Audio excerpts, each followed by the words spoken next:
Welcome, everyone. My name is Richard Orme, and I'm delighted to have you join us today for another webinar hosted by the DAISY Consortium. For the past year, this webinar series has been counting down the days until the European Accessibility Act comes into force. We've covered a wide range of topics, some highly technical discussions about cutting-edge developments in AI, and some user-focused sessions to introduce you to ways that people with print disabilities need to access books and to some commonly used assistive technologies. Today, we arrive at our final webinar in this series, with just 3 days to go until the European Accessibility Act coming into force. We're celebrating how far we've come, reflecting a little on the journey and looking forward to the future for both the EAA and other accessibility-focused legislation being introduced around the world. We're fortunate to be joined by a panel of experts who have all made distinct and significant contributions to the EAA journey in a multitude of ways. As usual, we start with some short presentations, after which we'll move into Q&A to address as many of your questions and comments as possible. So you can use the Q&A button in Zoom at any time during the webinar. Okay, let's get started. First up, we have Thomas Kalisch from DCB Leesen. Over to you, Thomas. Hello, ladies and gentlemen. I'm Thomas Kalisch from Germany. I'm the head of a library for the print disabled people here in Germany. And also I'm the head of Midibus, which is our association of these libraries working together here in Germany. And I have the pleasure to talk to you about, I would call it is working on a dream. So my heading is like working on a dream. And if I look back in the early years when we started to produce information in accessible formats to transform printed books, typing it down in Braille, manual work, a lot of work has to be done until we finished Braille books and gave it to our patrons in our library. With technology like OCR is optical character recognition is a scan. We scanned in documents because the reason was that publishers have produced printed books and we have to use them to create accessible formats out of these printed books. And this causes us for a, let's say, very powerful process to transfer the information. We have to OCR the documents, store it on the computer, have a recognition process, and then a restructuring of this book. And this took place in all libraries around the globe for blind and partially sighted people, which is really wasting of resources, because would be easier if one publisher could create the book in an appropriate format so we can easier bring it into new formats. But this was at this time in the early years not possible. So it was a lot of work to do using OCR software and computer technology. And the next step was then to use the internet, which provides us with new challenges and new chances. More and more new technology shows up, and this was the time when I had the pleasure to join the DAISY Consortium, and together with the DAISY Consortium, we worldwide worked on standards and technology to make more information accessible. Let me say, with our goal to have all information accessible to all people around the globe. This is the big issue, the big target that we are, or the dream that we are working on with the DAISY Consortium. Yes, disability organizations, they worked hard to persuade the European Commission to bring a law, or to bring a law into place that might help the publishing industry to bring them to create born accessible content, which means that the publisher is producing directly the content in an accessible format. But this was a very, very long process. The first publication, the pronouncement of the EAA was in 2011, and it was in Europe 2020 and 2019 when these European Accessibility Act was ready, and it took us a couple of years until now, 2025, that the ratification in the countries in Europe is beginning now. This long process shows how important it was to explain the reasons why this makes sense and why it is useful to create accessible content and persuade all partners in this process to bring it in a very faster way to make things more accessible and faster accessible than we did it in the early days with the OCR processing and these kind of things. The European Accessibility Act is not only for the publishing process, it's also for to making the reading systems and the web shops accessible. And this is a very broad range of more accessibility, which we will have in the future in Europe. And that makes us bring the society better together and brings everybody into this digital world, which is so important to avoid gaps and to close gaps when there exist at the moment. One other big advantage is if we have the European Accessibility Act now in place, so that a blind person can read the same book to the same time, to the same price, like other people can do. The Americans call it the water cooler discussion. You're standing together with a colleague and he's explaining it. I have read this wonderful book. You have to read it. You go to the shop, you can buy it, you can read it immediately, and you can talk to your friends, to your colleagues, and you do not have to wait for months until you get an accessible version. This is also very, very important to bring the people in the same position like other people's, and therefore we can have easy access and very quick access to all information that are published at the moment.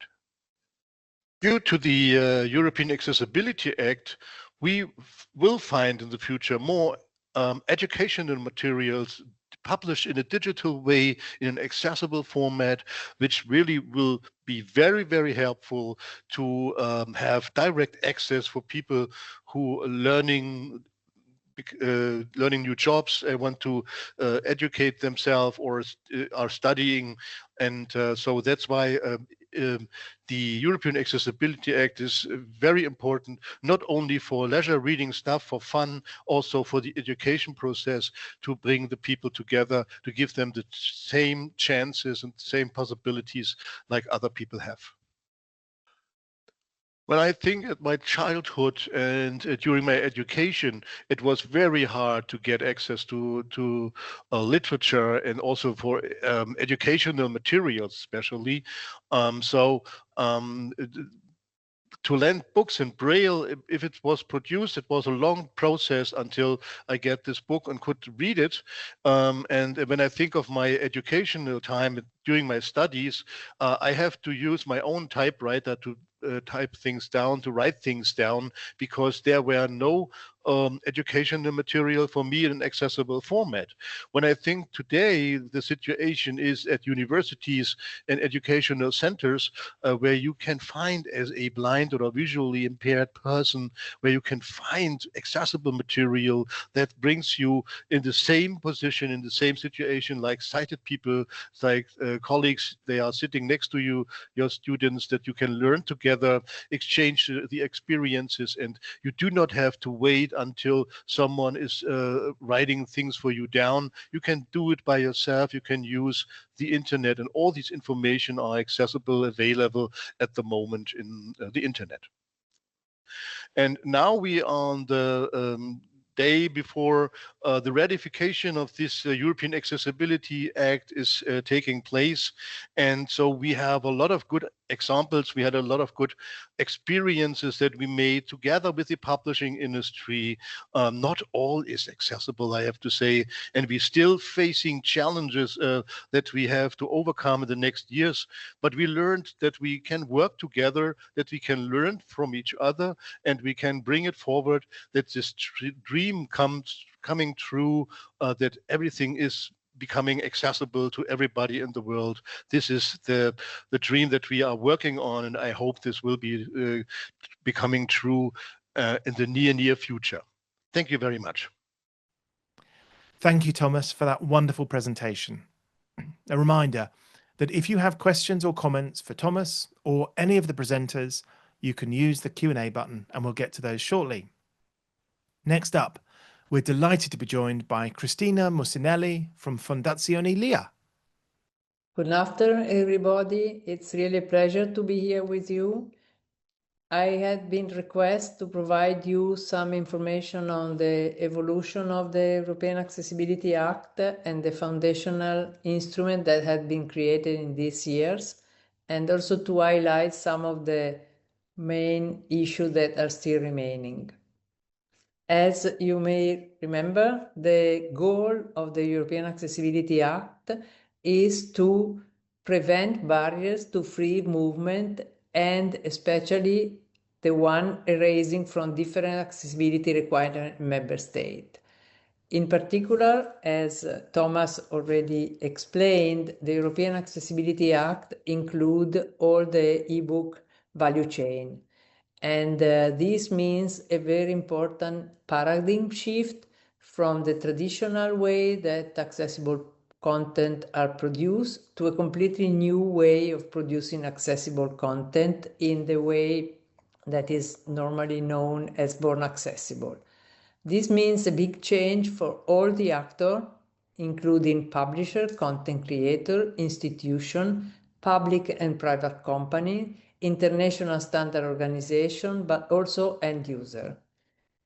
We in Fondazione LIA, since the beginning of the discussion of the European Accessibility Act, start thinking to the whole value chain, and so we designed what we called an accessible digital ecosystem, where every step of the process, from the production of the content until the reading of the content, was included and was described. And also we tried to understand which actors were involved in the process, starting from the content creator, the publisher, through the distribution platform, the aggregator, online bookshop, digital library, e-commerce website, payment, and reading solution. Because we thought that every actor should have a special role in this chain, and every actor should act in a way that allow all the other one to be in sync and in line with the accessibility requirement. Was this enough? No, we had to move from the theoretical part to a more practical one. So the second part of the discussion was to create collaboration among the different actors and provide to the actor in the value chain practical instruments and guidelines. Specifically, a lot of work has been done by all the actors involved in the standard organization to provide standard specification for ebooks format, web platform, and metadata, so that every actor could have clear idea of which standard they should use, and all had to follow them in a very correct way. Were the standard enough? No, because to implement the standard and to create the content and the website and the publication, you need to have tools and instrument. So a lot of work has been done, for example, in creating tools like EPUB Check, ACE, but especially for the publishing industry, one very important step was the work done in collaboration with Adobe to provide them all the information that were needed to make InDesign more accessible and to allow publisher to create accessible publication in the born process more easily. This is a step that is not ended. We had achieved some good result, but some work is still to be done. And I think we need to thank the people working in the InDesign working group that has done a very, very strong work for the sake of all the industry. Are we ready? Not yet, because there are a lot of other elements that I think will be involved and are still involved. A lot of work needs to be done in awareness raising in the publishing industry, but also in all the other actors of the value chain. A lot of investment has been done by the publisher in acquiring knowledge and skill, both improving the skill of the already existing people in the company, but also adding new skill from different part of the value chain. For example, a lot of work has been done in many countries by a lot of organizations in training publisher, in giving them all the information that are needed to create accessible content. This has been done by the publishing industry itself, but also with the collaboration of some specialist organizations who have supported the publishing industry in the transition. It's also important to understand that also the role of this publisher, of the specialist organization has changed, because they started from producing traditional accessible version, but they move also in their activity in the work of producing born accessible publication. There other information element are innovation. There are a lot of things that need to be done. For example, in research, a lot of hope is in the AI tool. Right now, they are not good enough, but we are sure that they will improve, and especially the combination of new tool and the knowledge acquired by the publishing industry will be very useful in the future. There are a lot of work in the area of workflows, metadata, and I am very happy because the fact that now it's available on some of the websites of the most important retailer, a metadata part where all the information on accessibility metadata are displayed. For me, it's one of the most important goals we achieved, because it's the visibility of the work done by all the other actors before. Is it everything fine?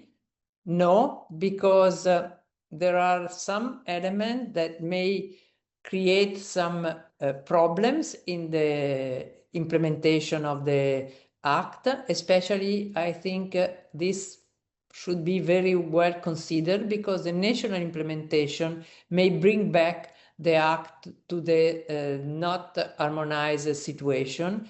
Especially now, what we see that are most important problem are the new title versus backlist. It's not clear if there are countries where the possibility to use a transition period is approved, but there are a lot of countries where this situation is not clear, and I think this is very important, because the investment for the publisher in this part are very huge, and I think it will be important to have a clear opinion on that. The other problematic element are the disproportionate burden calculation. There are some rules in the legislation, but the interpretation of how to calculate is not clear yet, and it's not clear to which kind of title can apply and how you really need to make the calculation in the publishing industry. The same problem may raise for the fundamental alteration. That is also another element that it's not clear. We know that can be applied to illustrated children books, complex layout books, fixed layout book, but also here I think that the common interpretation will be very useful for the sake of the implementation of the act in the publishing industry. And also penalties. We saw in different legislation, different authority and different entity of the penalty. Also, this I think can be something that should be more harmonized and more organize in the near future. And we hope that the collaboration among member states and the Commission will be useful in this area. Is this enough? I don't think so, because now the major step we need to improve is the user adoption. We know that a lot of people is using the new ebooks, but I think that a lot of work need to be done in communication of what the publishing industry has done and providing end user of tool and information about the advantage that born accessible publication may bring to them, and also provide them information not only on the ebooks but on the reading solution, on the assistive technology integration with website and so on, so the real ecosystem come in place. Thank you very much. Thank you very much, Christina. You've raised some very important points, and I'm sure people will have related questions and comments. We look forward to addressing those in the Q&A shortly. But before we get to that, we're joined by our final presenter for today, Rick Johnson from VitalSource. It's a distinct pleasure to have you with us, Rick. Over to you. All right, thank you very much. It's my pleasure to be here today, to be able to talk to you about what we're doing and what we've observed in the industry around not just EAA, but sort of what's happening globally in terms of other countries and other legislation that's coming down the pike. If you're unfamiliar with me, I'm Rick Johnson with VitalSource, one of the co-founders of VitalSource. Have been very involved over the years in a number of different accessibility projects and a number of different initiatives around EPUB and around accessibility standards. At VitalSource, we've taken this very seriously for a number of years, not only addressing sort of the traditional accessibility arena of making sure that we're doing the right things and supporting needs around vision, around hearing, around motor skills, around cognition in terms of how those get supported and how those get addressed. But we also approach it with a fifth area around localization. We make sure that our applications are localized in more than 37 different languages, so that as a user, when you're using our applications, we see the localization as a key part of accessibility as well. But really, this legislation, such as the EAA, is really driving home a lot of great new capabilities from a vendor's perspective and accountability from a vendor's perspective.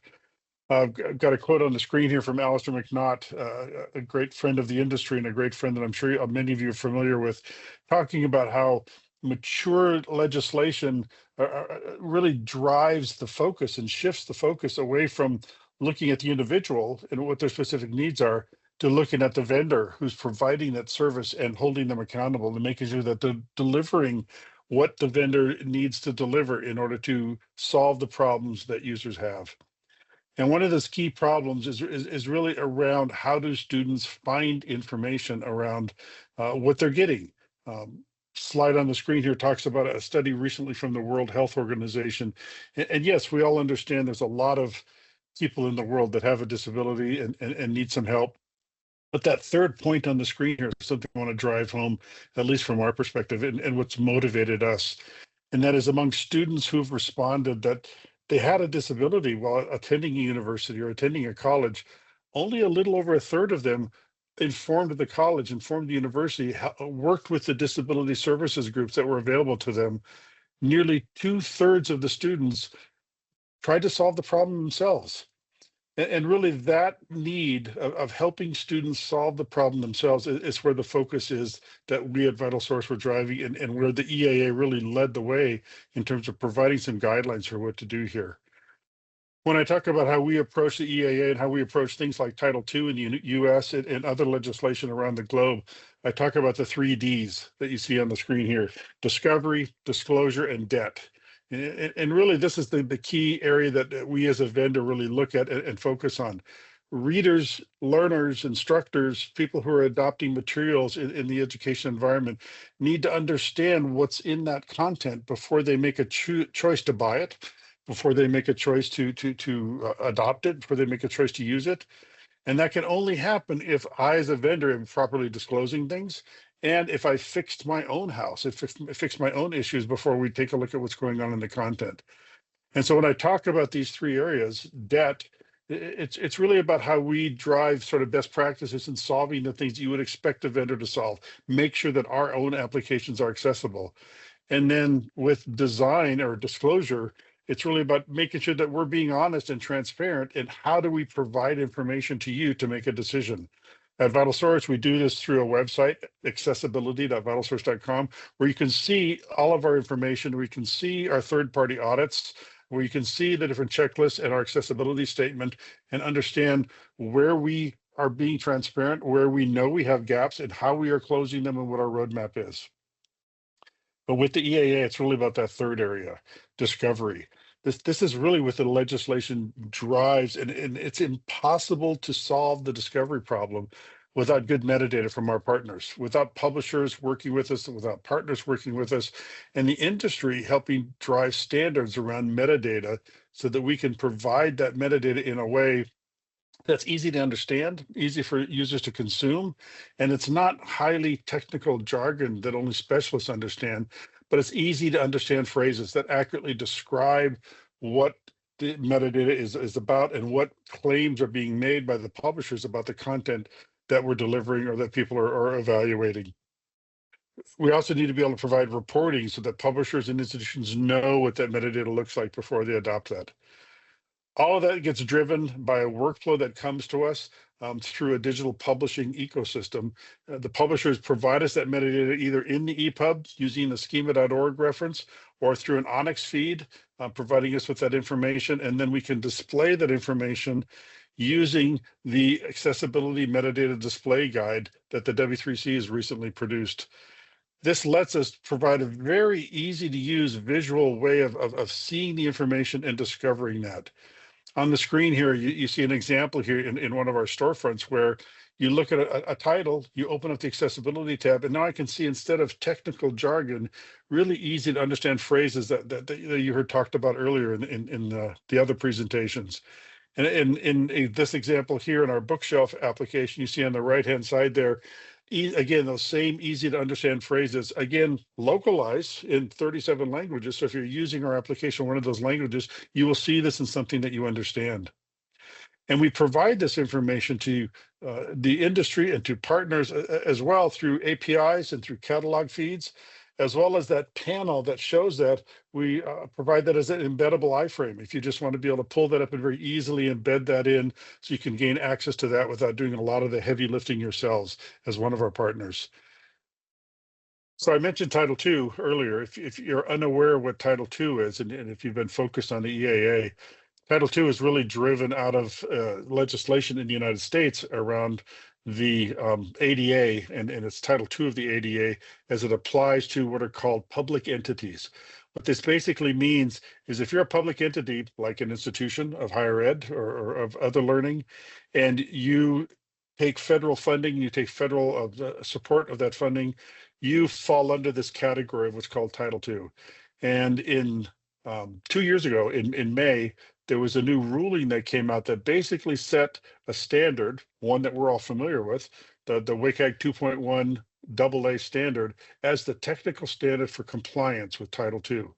This means that in an institution, every website, every mobile app, every digital textbook, that has to contain accessible text, accessible images, sounds, videos, controls, animations. All of that has to meet the WCAG 2.1 AA standard, or the institution itself is at risk of enforcement. And that enforcement can come in the way of penalties. That enforcement could come in the way of losing federal funding.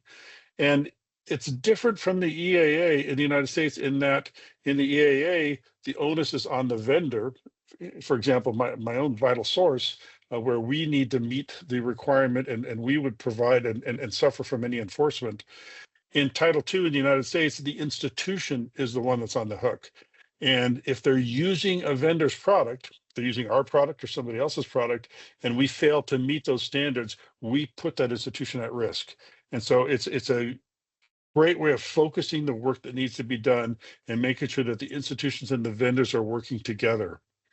Now we're seeing similar looks across the globe. In Canada, we're seeing legislation coming around that really is starting to align that with EAA, but because of proximity, we expect publisher to also be providing support via Title II and the requirements there.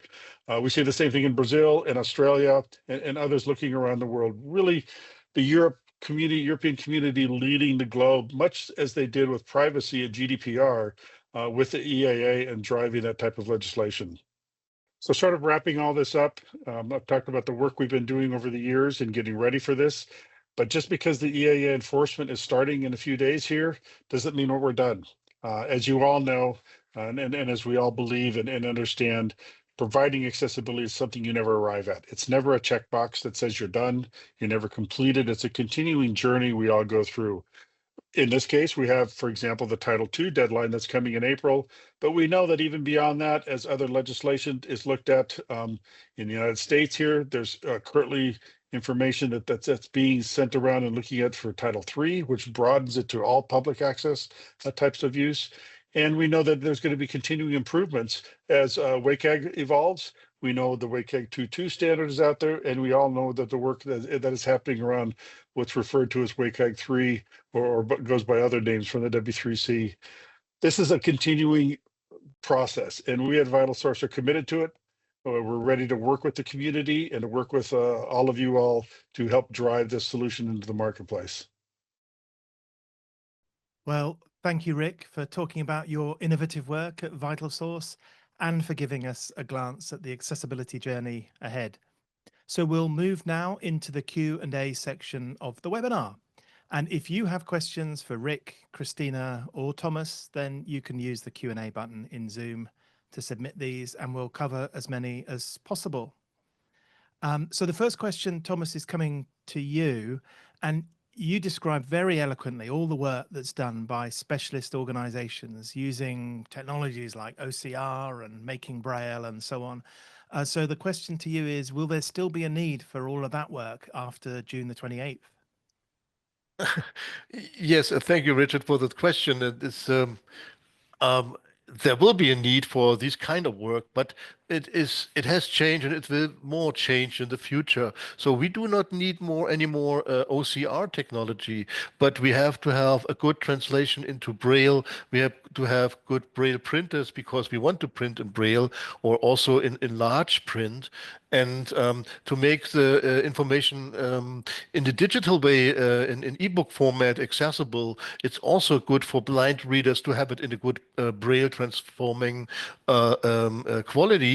And this needs our experiences in this arena, and it needs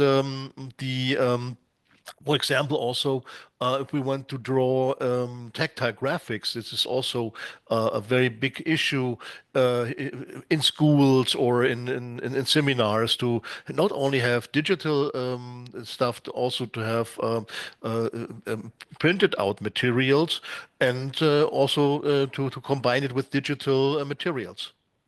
Yeah, so Thomas, you and other DAISY members will be busy next week. That work will continue, I guess. So we have a question now from Satakshi.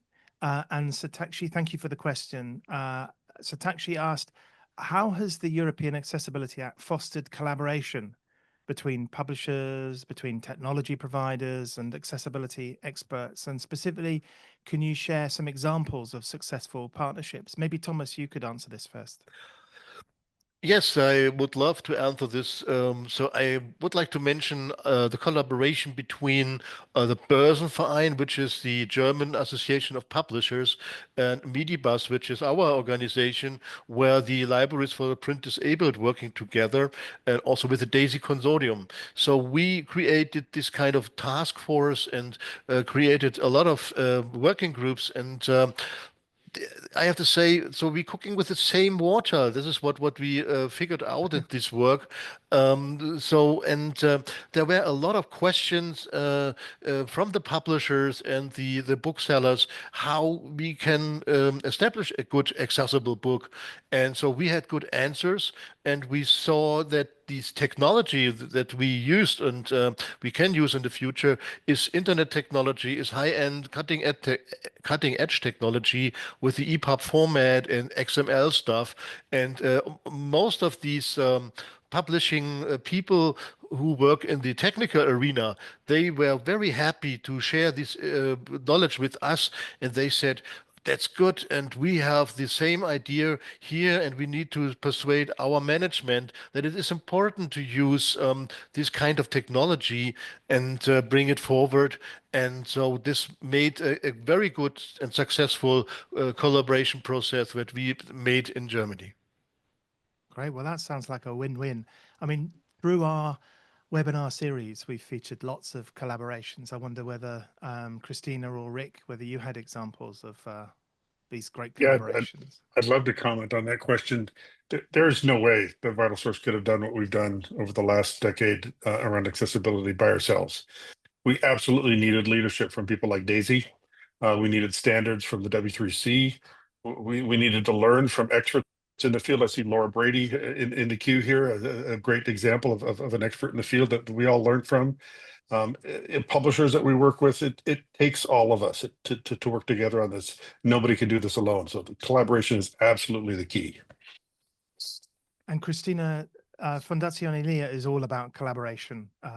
Your organization, of course, is a collaboration in itself, and you collaborate.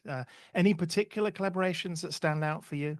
Yes, as you may know, for the people who don't know Fondazione EAA, we are being created by the Publisher Association and the Italian Blind Union in 2014, when accessibility was a strange word in the publishing industry.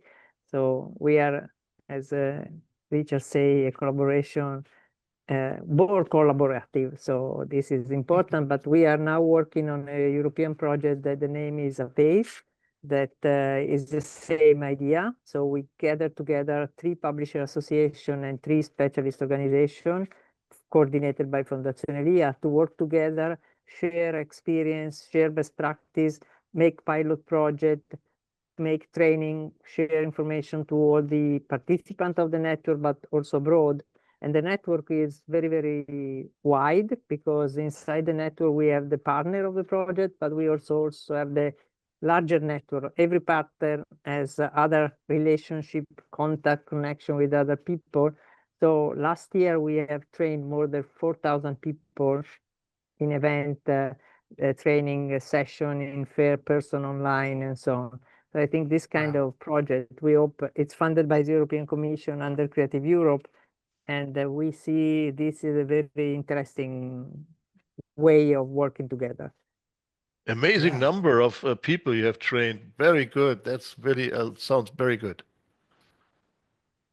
I can well put done. the link in the chat if you wish, if I can, or I send to Richard. So we'll what we do is after these events, we pull together an article. So we can put the link in the article, which will be published at the beginning of next week. So that's how people can discover more about that initiative. Thank you, Christina. And of course, Daisy Consortium is a consortium. It's all about collaboration. So I love your answers there, and thank you again, Satakshi, for the question. So coming to you now, Christina. You've been involved, of course, in the European Accessibility Act legislation since the very start, as you explained. And of course, things change and evolve over time. So the question is, are we where you thought we would be? What do you think about that? I think that, as Thomas explained, there is a timeline of the act. So the act entered in force Saturday. And I think that from the movement that they are created, we have achieved the result, because publishers have moved, organizations have moved. So there is a very interesting period when, I say again, when we started, no one was speaking about accessibility. Right now, every publisher association, every organization is speaking about accessibility. So I think that the awareness raising part has been done very well. What I see, especially in the implementation of the legislation, is that there are still some elements that are not very clear, especially because the majority of the country have implemented the legislation more or less as it is a directive, with some specific information about the authority or the penalties and so on. But some elements are still under discussion, and only very few countries have produced different integrating documents, let's say, where you can have more detail. So I think that this is a missing part, and because there are some elements like, as I cited in my presentation, the calculation of disproportionate burden, the penalty. I saw the request from Laura Brady, sorry, but there is no centralized information on that, and not uncentralized version, because the country have not produced any document explaining better what it does mean. And this is why I think that the next step is try to find a way to more at legal or European level to have a more coordination among the member state discussion on this topic. Can I add add something? Yes, Thomas. Yes, so it's for me it's for the legal legislation, and looks at how we can pull these things together over the countries. This is one, but also we have a lot of open things to do in our own countries. And usually, always, when we think about accessibility, we said it's some kind of process. It's not a switch you have to pull or to push on, and it's a process. You have to do a lot of things, and it takes time. And if we wouldn't have started so early, and we wouldn't have this wonderful collaboration developed in the last years, so I would be more scaring about these open questions. But now we see we have things changed, we have things developed, we have publishers who are working on this arena, and so that's why I'm very optimistic to get the next steps together and find the answers of these questions. We at the moment do not have all answers. Just another comment. What I see as a very important next step is that the visibility of everything we do will be more wide, because even from one country to another, and publisher don't really know what is doing its partner in another company in another country. So we are now trying to collect as Fondazione EA some information on what's going on in the different country at publisher level or organization level. And this is an important thing. The other important thing is that end user must become more aware, and the communication activity to the end user, I think, will be the most important step forward, because they need to be involved. Some people is very digital aware and very technological savvy, so they don't need anything, but there are a lot of people who are not really aware of the advantage of digital publication, the different tool and the different devices, the reading solution. Is not everything easy and simple to understand for everyone. So this is, I think, is the next step, that where collaboration from the publishing industry with specialist organization or library for the blind who serve these people, know their needs. And this is what we propose we cross finger in the next project we propose to the Commission. Yeah, the users have questions, and so the publishers are happy that they have organizations like the DAISY Consortium or the libraries for the print disabled who can help the users to get used to the new technology. That's why it's very important. Thank you, Christina, for mentioning it. It's really a big step that we have to do in the next years, or let's say months to start. Yes. And also, if you understand which are the need of the end user, we have made a survey at the beginning of the project of Fondazione EA, making a survey on 1,000 people with the print disability, asking where they read, what they use, and so on. And so also have a feedback from the people using your tool, your service, your platform will be very relevant for the publisher. Standards are important, but some personal habits are important too. So I think this is the next step. Very nice. Well, both Rick and Christina, you referred to Laura's question. Not everyone has access to this. So let's tackle that one now. So Laura's question is, so we've heard over the series of these webinars that the situation of the law is not completely clear, because some of it will only become clear when there's case law and when there are kind of complaints and so on. So Laura's question is, do we know yet, is there a place to keep up on questions like any complaints that are filed, how the EA is being enforced in the different countries, as that picture becomes more clear? How might folk who want to keep track of that see that? Do we have an answer on this one? I think we need to wait a little bit until the different country has. There are countries in Europe that don't have the authority in place, or country who are waiting to decide which is the authority. So until the authority are in place, and also there is another element. Some authority were involved in the web directive, and to manage web and publication, it's a slightly different work. And so they may not have clear idea of how many publication they need to check, or how many titles, because you make a website and the website more or less that is, but publication come out every day. So probably this is what we are trying to explain to the Italian one. Sure. Great. So yeah. So Laura, still probably a little early to know about. We that will one keep in just touch, yet. Laura. Yeah. As soon as Very we have good. news, we will organize another seminar. Very good. So let's move to Rick now. And you mentioned at the end of your presentation there that accessibility is a journey, not a checkbox.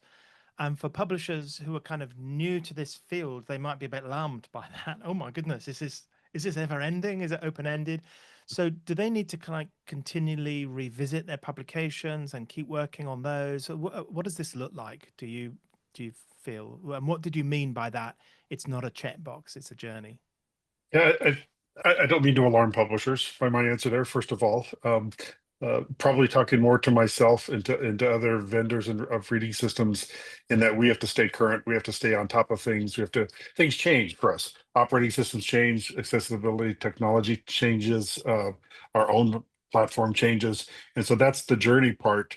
For publishers, get your content meeting the specification, and then stay current as the specs may change. But if your content meets the spec now, it's going to continue to meet the spec moving forward, and we're going to continue to deliver and be able to provide that information. So don't worry about that, but get involved and stay current as you're continuing to produce new content. So, And Thank you for that think this is reassuring where answer. Yes, Christina. the standard organization come in place very strongly, because all the activity done in the standard organization tends to preserve the retrocompatibility. And so every new thing and this is important, so stick on the standard, don't invent proprietary accessible format, because it's a mess, and ask your supplier to stick on that. And another suggestion, we have done a lot of quality control of file produced by supplier. Don't trust. You need to be sure that the content are accessible, because sometimes I tell you that they're accessible and they're not, because you are responsible as a publisher. That's your goal and that's your work. So sorry to be very strict, but I think it is important. Quality, Great. accessibility means quality. Great. And Yeah, it raises the quality of the published book for everybody. This is it's good for all readers and for all suppliers. That is a big advantage. Make in your quality checking accessibility in one of the a part. It has to belong. It is born by accessibility. The process should be working this way. great. Well, Christina, you mentioned standards there. Coming to you now, Rick.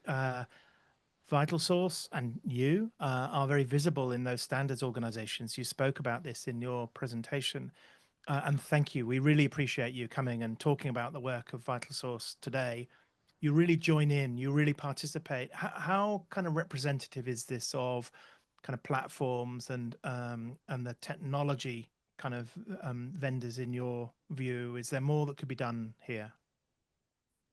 what I hear you asking is, where's everybody else? We have been very involved, as you mentioned, for a long time, from really the creation of EPUB and helping there all the way through this journey over the last more than a decade. I would hope that other vendors are as involved as we are, but I don't see them. I don't see them show up at the meetings. I don't see them participate in the conversations. I don't see them submitting things to the standard bodies. So to go back to the earlier question, trust but verify.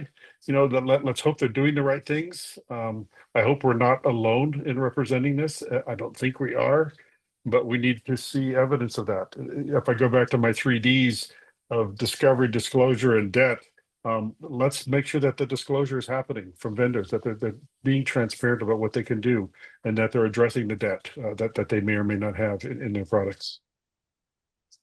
Well, we appreciate your involvement and the other organizations that are part of the DAISY Consortium, many of whom are technology platforms, but we hear the message there. Let's hope more and more organizations hear that too.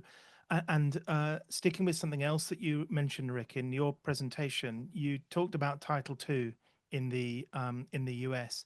Kind of interested in, we're here and we're celebrating the European Accessibility Act, but we're also looking forward. What changes do you see in the future that might be kind of brought about by more legislation in other countries? You talked about, I think, even Brazil and some others there. Yeah. We're not done. This is part of the journey. Where we see need and where we're looking at how to address that need for things like Title II in other countries is beyond sort of the consumer focus that EAA provides in terms of discovery and access and metadata. There's that whole, on the education side, adoption process. And how do we make sure that institutions are adopting products from the beginning and making those decisions of saying, I want my students to have this, and I've decided at the front that this is going to be accessible rather than have to deal with it at the back end. Getting ahead of that process and providing elegant solutions for that process is a key part of what we want to do, especially with Title II and some of the other countries in terms of how we proceed there. Great. Yes. No, may I add something? You also need to consider that the Accessibility Act, it's not for European organization, but the Accessibility Act, it was everyone to want to sell to European customers. So it's a law that protects European citizens. So if you are an international organization, you should comply as well. And the other thing that I suggest, in some countries, there are not only this legislation, but there are procurement rules. And the educational area, I think this is a very important one, because it could be for library, it could be for schools, it could be for university, that they don't only need, you not only need to be compliant with the act, but they may ask you to be compliant because of the procurement rule there is in a country. So I think this is another very important element, not for trade probably, but for academic, professional, and education. I think it's a very important one. As always happens, we get a little flood of questions right towards the end, so we're going to speed up slightly with these next ones. So we have another question, which is, what have been the most common blockers in terms of a successful implementation or preparing for the European Accessibility Act? Maybe Thomas, you talked about the partnerships. Christina, you talked about the training. What have been the stumbling blocks that have been kind of the most difficult for folk to overcome? And we'll keep these answers short if we can, please. Yeah, I would think the blockers was the publishers were scared about whether they can manage this kind of thing, and they want to make money and have to earn money, and so but this that's why it was good to help them to work step by step to come closer to solutions. And in general, what is really blocking is not having at least one person internally who is aware of what is needed. I think internal knowledge is crucial, because you cannot trust only external supplier. And as accessibility has different element, it's not only the file, but is editorial, because you have email description, because it is metadata, because it's a web platform. There are a lot of elements. You need to have at least one person who is aware. Maybe he cannot do all the work. You can then use external supplier, but you need to have someone internally aware of what accessibility means and able to speak with the other external organization or supplier with a competent, in a competent way. Great. So I think we have time for one more question before our closing question. This comes from Christian. And Christian is asking, do you think the European Accessibility Act represents a great opportunity for the EPUB format? Rick, you spoke about EPUB and having been involved in that. So the question goes on, will EPUB be more highly valued by publishers than it has in the last 10 years, producing better products, better professionals, this kind of thing? What's your take on Christian's question? I can say we've got a great view, at least of the higher education marketplace in terms of what's being used there from our position. As I mentioned, more than 20 million users all around the globe. As of about a month and a half ago, last time I looked at these numbers, we continue to see that market in terms of books that are actually being used by students in higher education. It's continuing to shift to EPUB. We see now less than 25% of the titles are PDF. And so more than 3/4 of the titles out there that are being used in higher ed are EPUB. And of those EPUB titles, about 65% as of a month and a half ago had accessibility metadata in them. So there's been a dramatic shift from 10 years ago away from the PDF as the dominant in this marketplace to EPUB as clearly the dominant, and the accessibility market getting ready and getting in place for these different enforcement actions that are coming. So I think absolutely it's become very valuable for publishers in providing solutions in there. Very nice. Well, it's clear from your answers that we're not entirely there. There's still a way to go on the journey, but this webinar is all about celebration. So coming to each of you, coming to you first, Thomas, what do you think at this stage is most worthy of celebration? Thomas? We're working that the dream comes true. So this is that we can really have celebration and can look forward to the next steps. Very nice. And Christina?